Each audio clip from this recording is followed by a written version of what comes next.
Mazmur 91. Dalam lindungan Allah. Orang yang duduk dalam lindungan yang maha tinggi dan bermalam dalam naungan yang maha kuasa akan berkata kepada Tuhan, tempat perlindunganku dan kubu pertahananku, Allahku yang kupercayai.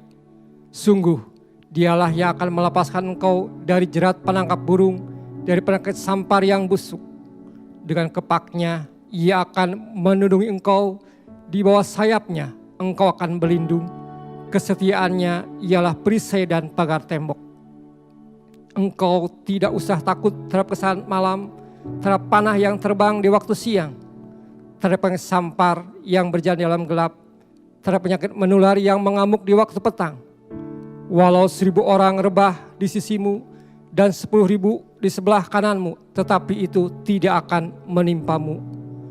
Engkau hanya menontonnya dengan matamu sendiri dan melihat pembalasan terhadap orang-orang fasik. Sebab Tuhan ialah tempat perlindunganmu, yang maha tinggi telah kau buat tempat perteduhanmu.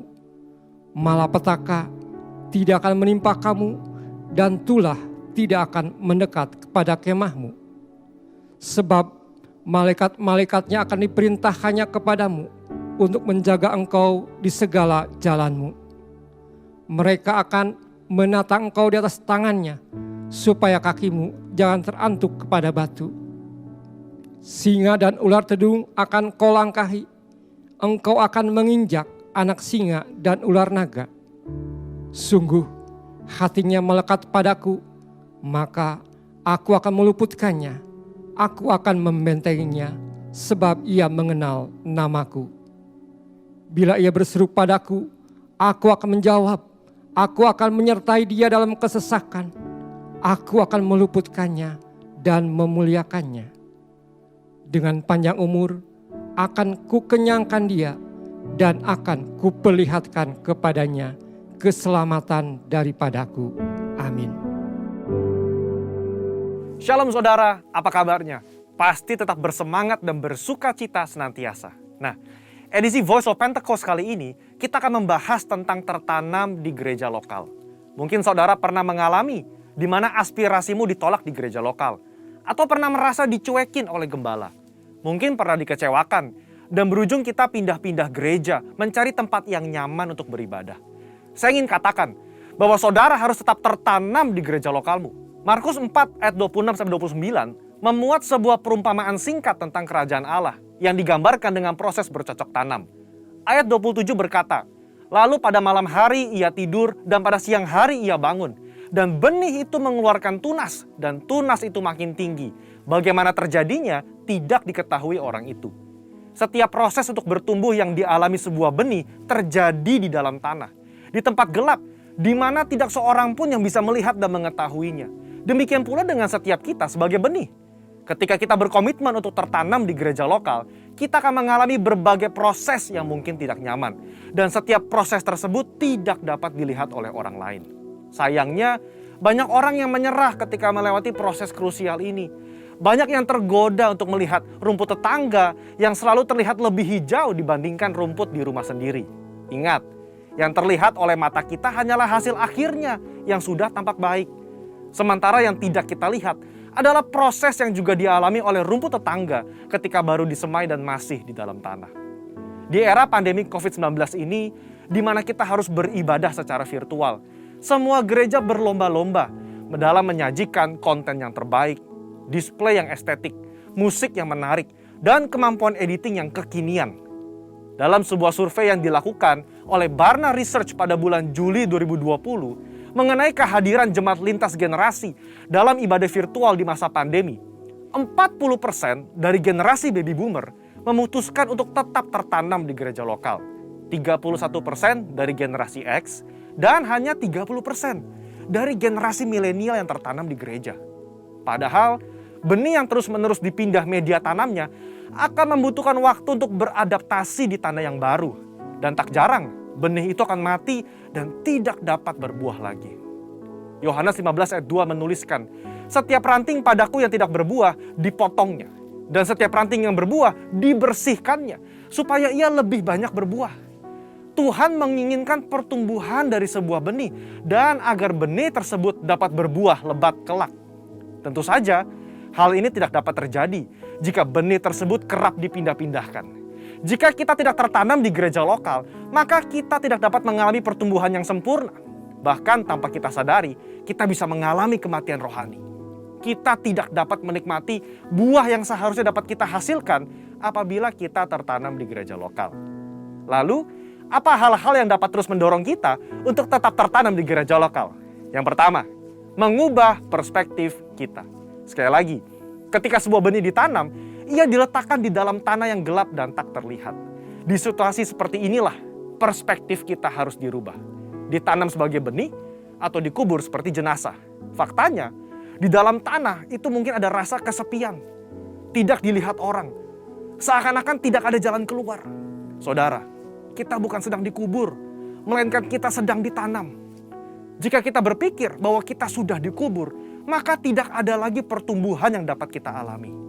Namun ketika kita mengubah perspektif bahwa keadaan yang saat ini kita alami di dalam tanah adalah karena kita sedang ditanam, maka kita akan terus bertumbuh hingga waktunya benih tersebut akan tampak di atas tanah dan menghasilkan buah.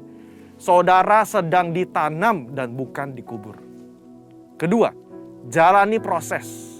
Proses adalah bagian terpenting dari perjalanan hidup setiap manusia. Di mana manusia dibentuk lewat hal-hal yang sulit agar menjadi semakin baik dan semakin kuat di kemudian hari.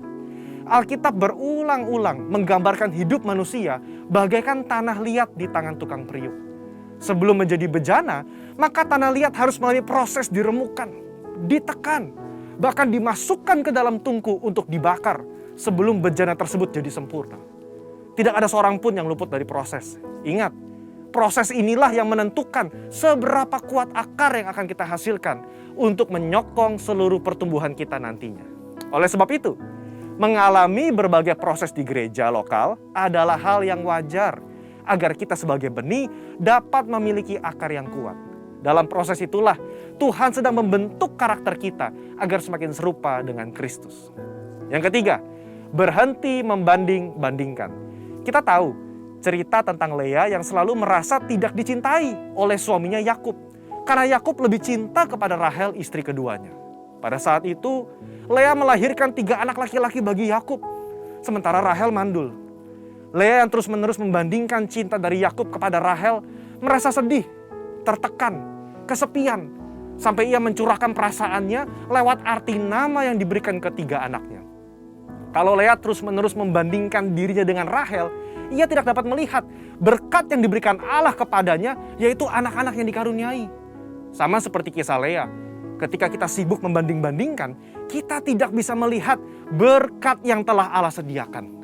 Dalam konteks ini, ketika kita terus membanding-bandingkan gereja lokal kita, pemimpin kita, rekan sepelayanan kita dengan gereja orang lain, kita tidak dapat melihat berkat dan tujuan yang telah Allah tetapkan ketika ia menempatkan kita di gereja lokal kita saat ini. Keputusan yang paling tepat bagi sebuah benih adalah untuk tetap tertanam di mana ia ditempatkan. Sebagai benih yang ditanam di gereja lokal, mari ubah perspektif kita bahwa kita sedang ditanam dan bukan dikubur.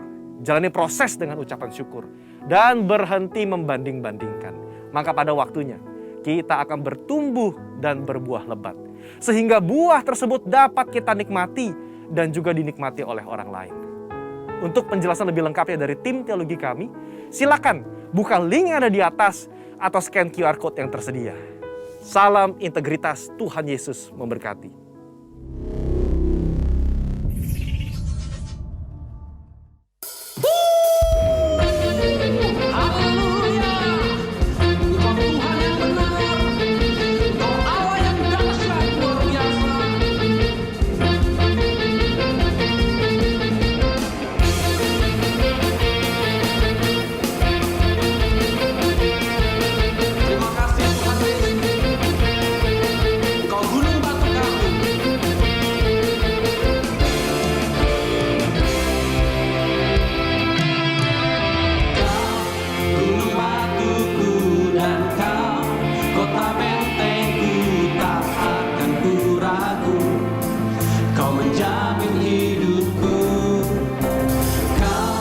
Keselamatan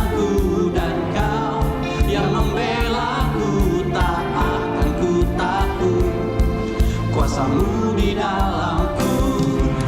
Walau badai menerpa di dalam hidupku ini, namun tangan-Mu Tuhan mengangkatku tinggi. Kau Tuhan yang benar, tak pernah tinggalkan.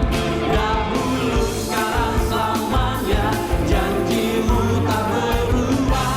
Kau Alfa dan Omega,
yang ku perlu.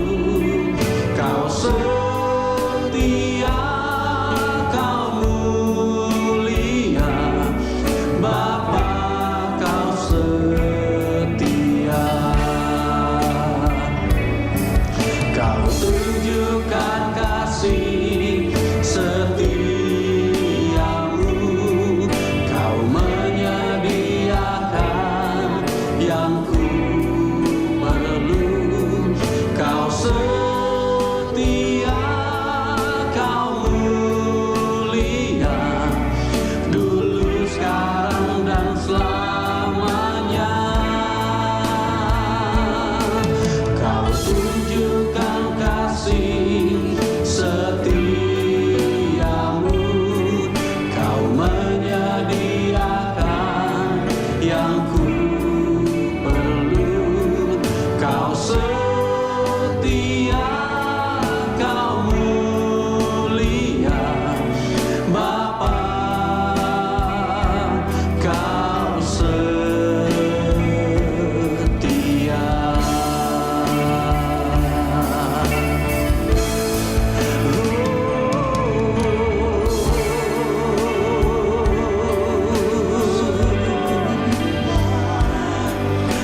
Engkau Bapa yang setia, Engkau Bapa yang selalu menyertai setiap kami, dan kami menyembah, meninggikan Engkau, Yesus. Haleluya, haleluya, Kau Bapa setia. Sepanjang hidup kami, sepanjang hari-hari yang kami lalui, kami mengalami semua kebaikan demi kebaikan-Mu Tuhan. Kami sembah.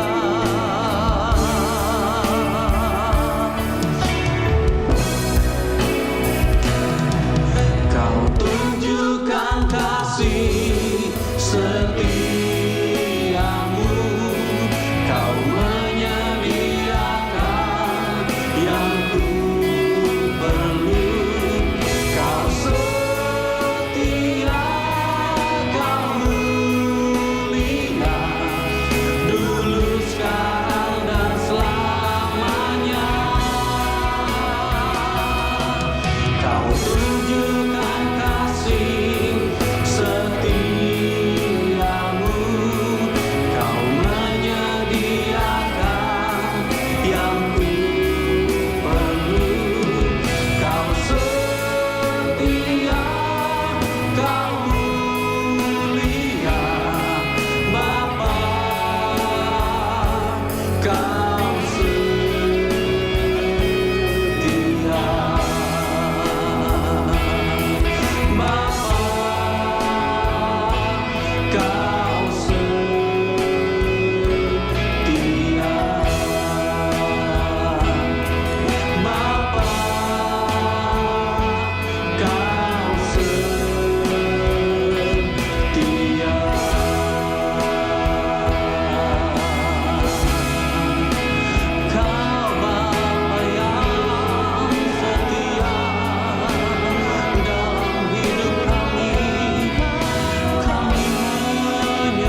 Selamat pagi Bapak Saudara yang terkasih dalam Kristus Yesus Tuhan, Jemaat GB LPG yang dikasihi Tuhan. Pagi hari ini kita akan merenungkan firman Tuhan, dan saya percaya waktu hati kita datang dengan penuh kehausan, dengan kerinduan kepada Tuhan, kita pasti diberkati. Mari kita berdoa sebentar. Tuhan Yesus yang baik, pagi hari ini kami ingin mendengar kebenaran firman-Mu. Berbicaralah Tuhan agar apa yang kami dengar tidak hanya menambah pengetahuan kami, tapi mengubah kehidupan setiap kami.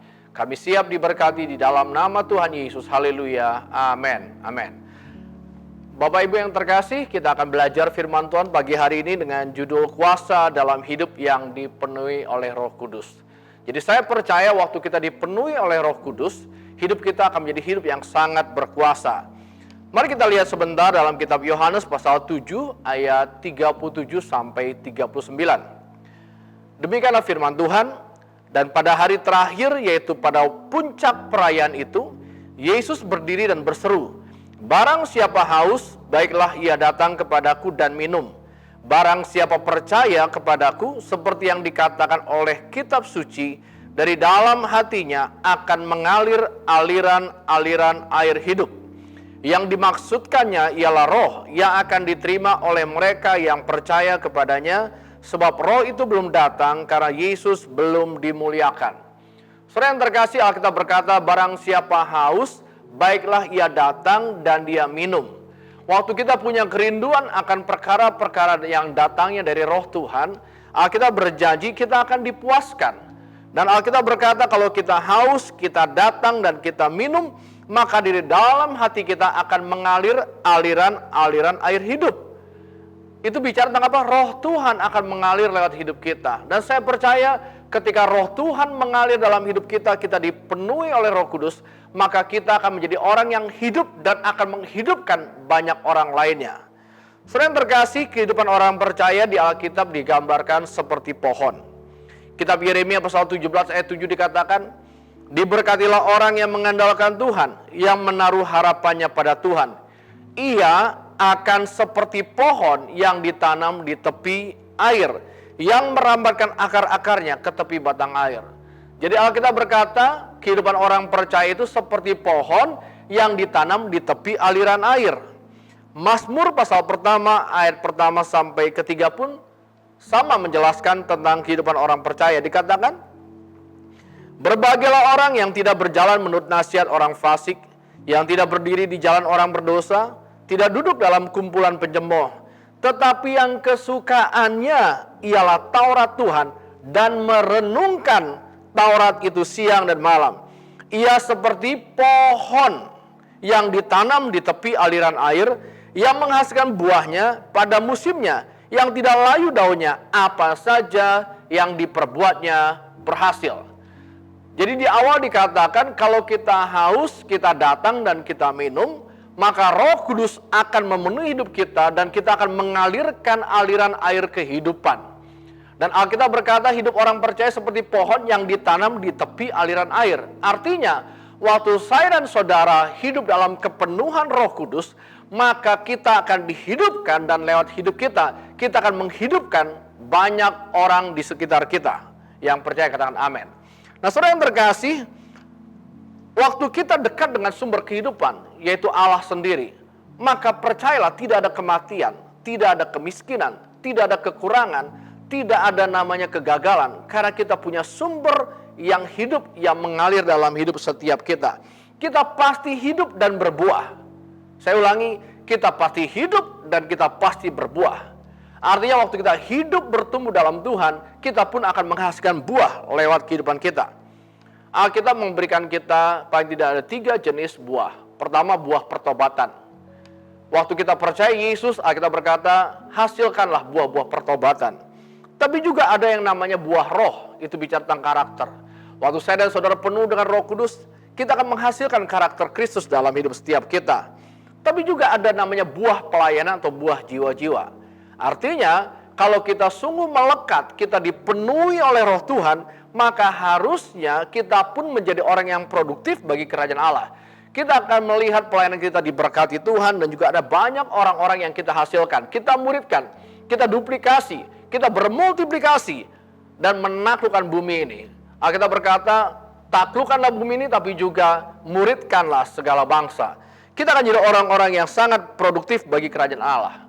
Saudara yang terkasih, kalau bicara tentang buah, ya, kalau kita misalnya melihat ada buah anggur, buah apel, atau mangga, paling tidak ada 3 hal yang kalau kita secara normal melihat buah. Pertama, buahnya harus enak dilihat. Ya, misalnya saudara lagi lewat, kemudian ada mangga yang udah mulai menguning, pasti Anda tergiur, melirik, ih, kayaknya manis tuh ya. Jadi hal pertama adalah enak dilihat. Tapi yang kedua, kita nggak hanya cukup melihat dari kejauhan buah, pasti kita ada keinginan untuk apa? Mendekat atau memetiknya, bersentuhan. Ya, kita pengen lebih dekat dengan buahnya, kita bisa cium baunya, kita pengen ambil dan kita petik. Tapi tidak hanya dipetik tentunya, kita harus yang ketiga alami, namanya dirasakan, dinikmati. Ya, jadi ada 3 hal bicara tentang buah yang biasa kita lakukan. Pertama, enak dilihat. Yang kedua, bisa dipetik atau bersentuhan atau berdekatan. Tapi yang ketiga, enak dan manis saat dimakan. Kalau buahnya asam tentunya kita kecewa. Tapi kalau buahnya manis, saudara akan sangat-sangat senang dan sangat bahagia. Nah, sama dalam hidup kita. Izinkan saya baca Yohanes pasal 15 ayat 1. Akulah pokok anggur yang benar, Bapakulah pengusahanya. Setiap ranting padaku yang tidak berbuah dipotongnya. Setiap ranting yang berbuah dibersihkannya supaya lebih banyak berbuah. Alkitab berkata, Tuhan Yesus adalah pokok anggur, Bapa kita pengusahanya. Saya dan saudara adalah ranting-rantingnya. Dan kalau pohon itu ditanam di dekat sumber air, Alkitab berkata, maka pasti akan terus berbuah. Waktu kita melekat, waktu kita penuh dengan roh Tuhan, pasti hidup kita menghasilkan buah-buah. Baik buah pertobatan, kemudian buah roh bicara karakter, tapi juga buah pelayanan atau buah jiwa-jiwa. Saudara, pastikan kita jadi orang yang enak dilihat. Saya percaya kalau kita penuh roh Tuhan, orang di sekitar kita akan sangat-sangat bisa melihat perbedaannya. Pastilah karya Roh Kudus membuat kita itu enak dilihat. Bukan hanya masalah penampilan fisik, tapi orang suka mendekat dengan kita. Orang bisa melihat hidup kita itu enak banget dilihat. Tapi yang kedua, pasti juga tidak hanya enak dilihat. Orang pengen berdekatan dengan kita. Saya nggak percaya kalau kita penuh roh Tuhan, kemudian orang-orang kalau kita datang mendekat langsung bubar. Ya, itu perlu ditanya, apa benar penuh roh Tuhan? Karena kalau kita penuh dengan roh Allah, penuh dengan Roh Kudus, pastilah orang-orang sangat diberkati, mereka ingin mendekat dengan kita. Kita seperti magnet yang kuat, yang menarik banyak orang mendekat. Tapi kemudian kita harus pastikan kita ini manis dan enak ketika dinikmati orang lain. Artinya jangan sampai orang, ya ampun dari jauh sih keren, pas udah dekat, aluh. Apalagi pas udah kenal kita, ya ampun asem banget ya. Tukang kritik, nyinyir, ya gampang marah, sakit hati dan lain sebagainya. Tapi kalau kita penuh dengan roh Allah, saya percaya apa yang kita hasilkan adalah sesuatu yang disukai orang lain. Kita jadi orang yang rendah hati, yang murah hati, yang penuh dengan belas kasihan. Kita jadi orang yang setia, kita jadi orang yang suka menolong, bertanggung jawab, yang rajin dan jujur. Dan orang berkata, sejak saya kenal dia, saya sangat diberkati. Saudara yang terkasih, di Alkitab ada satu contoh, seorang tokoh Alkitab, yang namanya itu sangat luar biasa menurut saya. Dan harusnya kita yang penuh Roh Kudus bisa mengalami apa yang menjadi arti dari nama tokoh Alkitab tersebut. Namanya adalah Yusuf. Katakan Yusuf. Nah saudara yang terkasih, Yusuf secara harafiah artinya bertambah banyak dan terus berlanjut. Saya ulangi, Yusuf artinya bertambah banyak dan terus berlanjut. Kitab Kejadian pasal 49 ayat 22 berkata, Yusuf adalah seperti pohon buah-buahan yang muda, pohon buah-buahan yang muda pada mata air. Dahan-dahannya naik mengatasi tembok. Jadi Alkitab berkata Yusuf, ini adalah perkataan nubuatan dari papanya, dari ayahnya Yakub untuk Yusuf. Dikatakan Yusuf seperti pohon buah-buahannya muda. Pohon buah-buahan muda yang pada mata air, daunnya naik mengatasi tembok. Dalam terjemahan New King James dikatakan Joseph is a fruitful bough. Nah, fruitful bough artinya apa? Rantingnya, dahannya itu penuh dengan buah. Jadi kalau Anda temukan ada satu pohon, ya, ada dahan yang nggak ada buahnya. Tapi ketika Anda temukan ada satu dahan yang penuh buah, Alkitab berkata Yusuf itu seperti dahan yang dahannya penuh dengan buah-buahan. Nah menarik saudaraku, saya berdoa kita nggak harus ganti nama dengan nama Yusuf, tapi pastikan hidup kita itu berbuah karena kita dipenuhi oleh Roh Kudus. Nah kenapa Yusuf punya hidup yang berbuah banyak? Kenapa Yusuf yang namanya adalah berbuah banyak itu bisa sungguh-sungguh ya jadi berkat untuk generasinya? Kalau kita baca Alkitab, Yusuf jadi berkat buat keluarganya, buat generasinya. Ada 3 ciri pohon yang berbuah banyak sesuai dengan arti dari nama Yusuf. Pertama adalah ditanam di dekat mata air. Tadi dikatakan Yusuf adalah seperti pohon buah-buahan muda pada mata air. Jadi hal pertama adalah ditanam dekat mata air. Pohon buah-buahan yang muda pada mata air. Ini bicara tentang apa? Bicara melambangkan hubungan pribadi kita dengan Tuhan. Waktu kita penuh dengan Roh Allah, kita punya kehausan, punya kerinduan, kita dipenuhi Roh Kudus, pastilah hidup kita berbuah. Dan kita nggak bisa jauh dari Tuhan, kita nggak bisa jauh dari hubungan kita dengan Roh Tuhan kalau kita ingin tetap berbuah. Mazmur 1 ayat 2-3. Ya, tadi saya sudah baca, saya ulangi lagi. Yang kesukaannya ialah Taurat Tuhan, merenungkan Taurat siang malam. Dia seperti pohon, kata Alkitab, yang ditanam di tepi aliran air, menghasilkan buah pada musimnya, dan yang tidak layu daunnya, apa saja yang diperbuatnya berhasil. Saudara yang terkasih, saya percaya waktu kita penuh Roh Kudus, ya kita pasti bisa berbahasa roh. Nah saya sangat menganjurkan kita banyak berdoa berbahasa roh. Itu bukti kita sudah menerima namanya baptisan Roh Kudus. Kita berkata-kata dengan bahasa roh. Tapi nggak hanya berhenti kita berbahasa roh, bergerak dalam karunia Roh Allah. Saya percaya adalah kehendak Tuhan juga. Roh Tuhan yang memenuhi hidup kita, membuat hidup kita itu bermultiplikasi.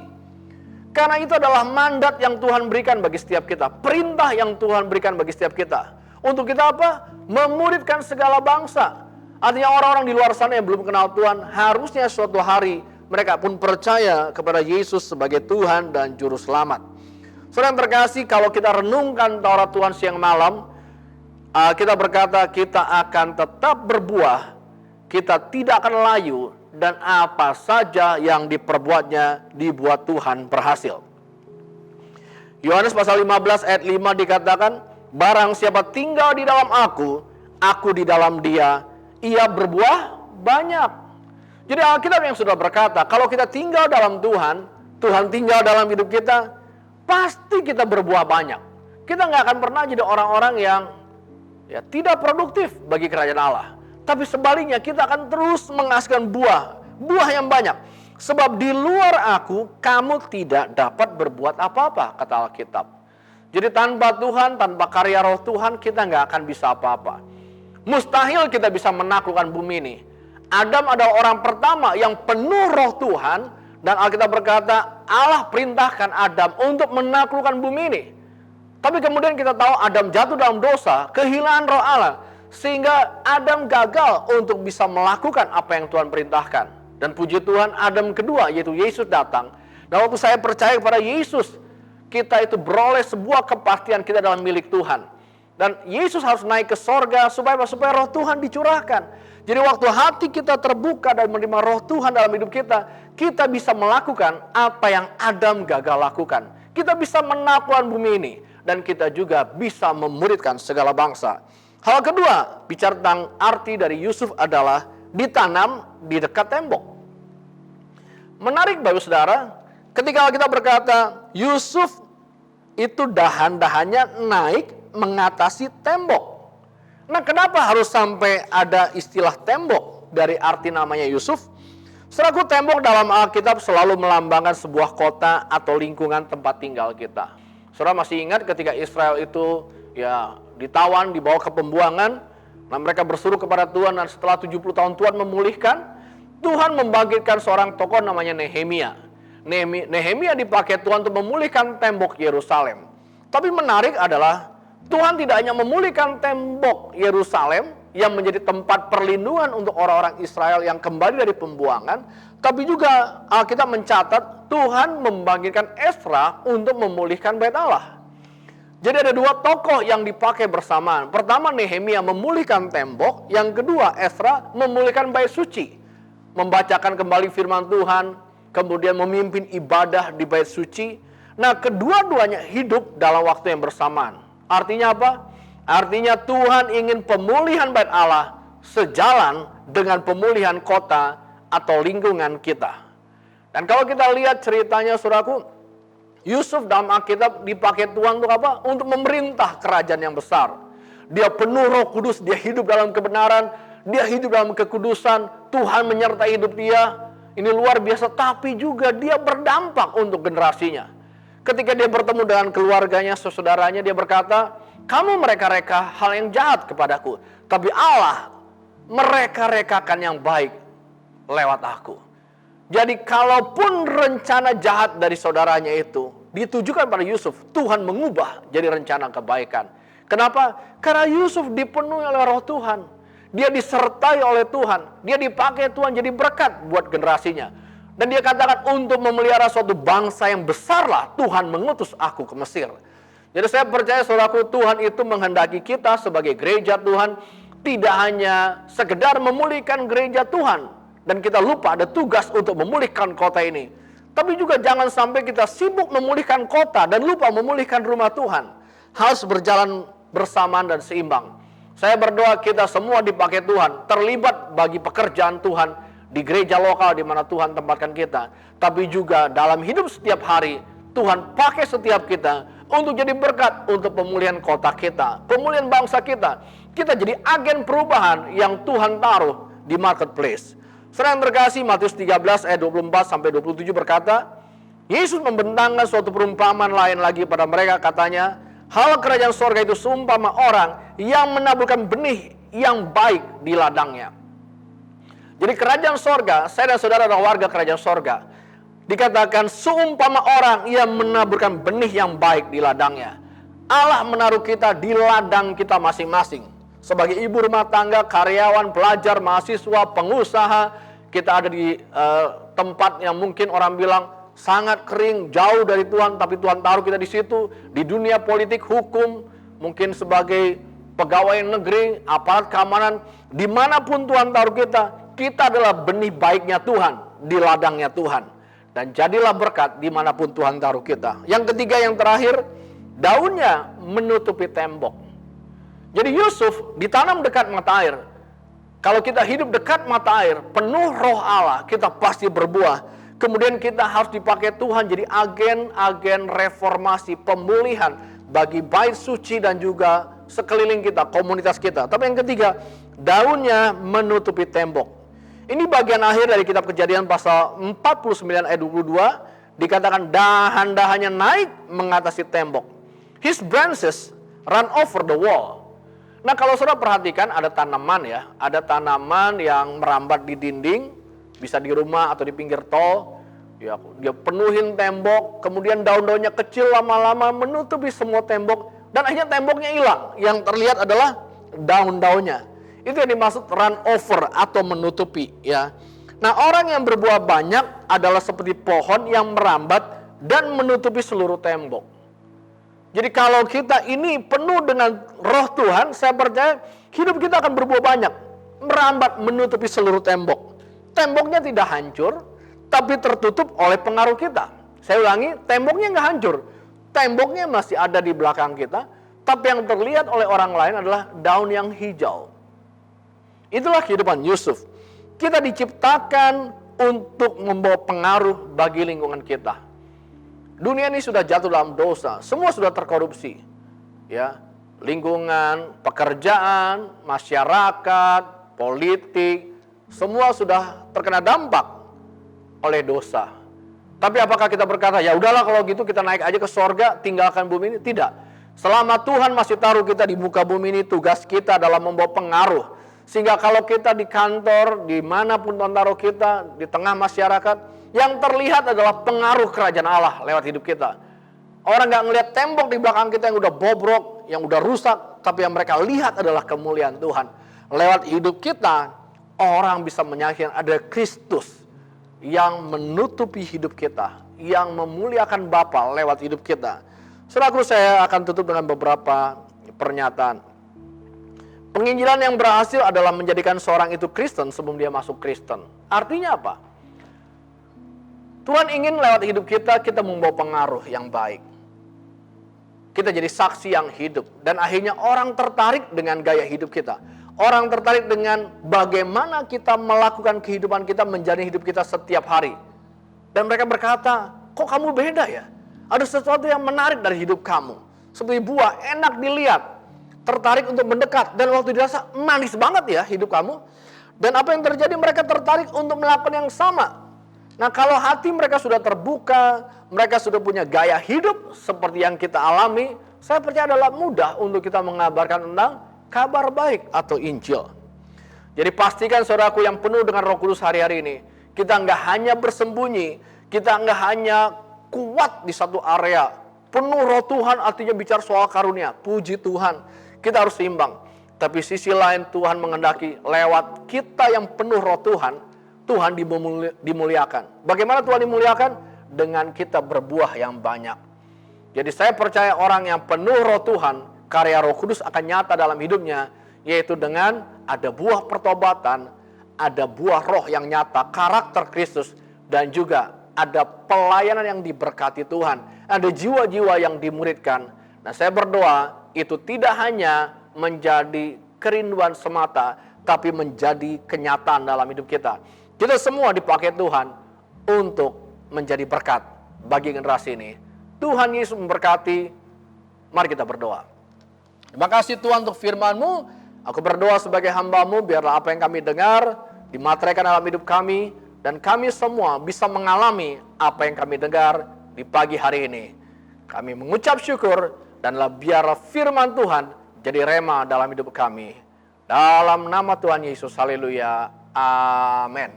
Kau kekuatanku, penopang hidupku, panji keselamatan. Kau buktikan kasih setiamu, benteng hidupku. Tak akan ku takut, sebab ku tahu Kau besertaku. Yesus, jaminan hidupku. Kau kekuatanku, penopang hidupku, panji keselamatan.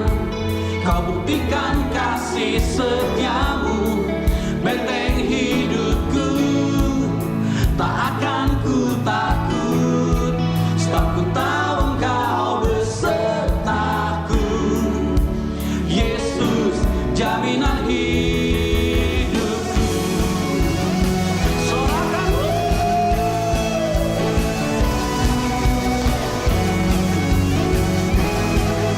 Kami berjalan bersama dengan Engkau ya Tuhan.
kami hanyalah Tuhan Yesus. Satu-satunya jaminan dalam hidup kami hanya Engkau Tuhan. Kami terus memuji nama-Mu, kami terus tinggikan Engkau.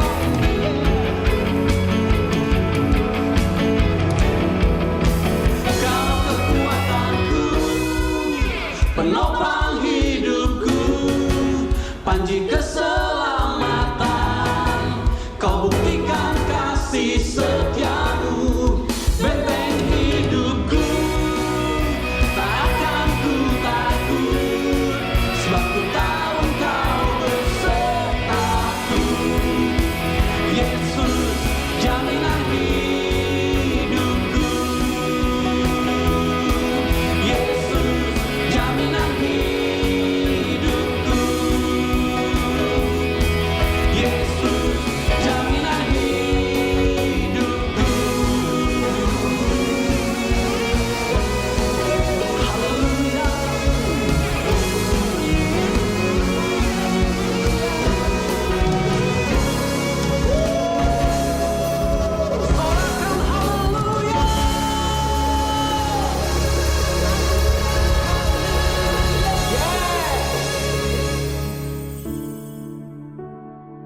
Pentakosta ketiga adalah pencurahan Roh Kudus yang dahsyat di zaman now melebihi yang terjadi di Azusa Street. 2. Pentakosta ketiga akan mengakibatkan penuaian jiwa yang terbesar dan yang terakhir sebelum Tuhan Yesus datang kembali. 3. Pentakosta ketiga akan membangkitkan generasi Yeremia, yaitu anak-anak muda yang dipenuhi Roh Kudus, cinta mati-matian kepada Tuhan Yesus, tidak kompromi terhadap dosa, dan akan bergerak untuk memenangkan jiwa. 4. Pentakosta ketiga lahir di Indonesia dan bergerak ke bangsa-bangsa. Gerakan ini dari timur ke barat dan akan kembali ke Yerusalem. 5. Pentakosta ketiga akan memberikan kuasa untuk menyelesaikan amanat agung dan setelah itu Tuhan Yesus datang kembali. Amin. Saudara, mari kita angkat kedua tangan kita untuk menyambut doa berkat. Kiranya berkat perlindungan, anugerah demi anugerah dan damai sejahtera yang melimpah dari Allah Bapa, kasih yang sempurna di dalam Tuhan Yesus Kristus, persekutuan yang manis dengan Roh Kudus, pertolongan, kuasa dan penghiburannya, memberkati, menyertai kita sekalian dari saat ini hingga Yesus datang menjemput kita semua di awan yang permai, dan kita akan bersama dengan Tuhan Yesus hingga selamanya. Mari semua yang percaya dan sudah terima berkat Tuhan, sama-sama kita katakan, amin.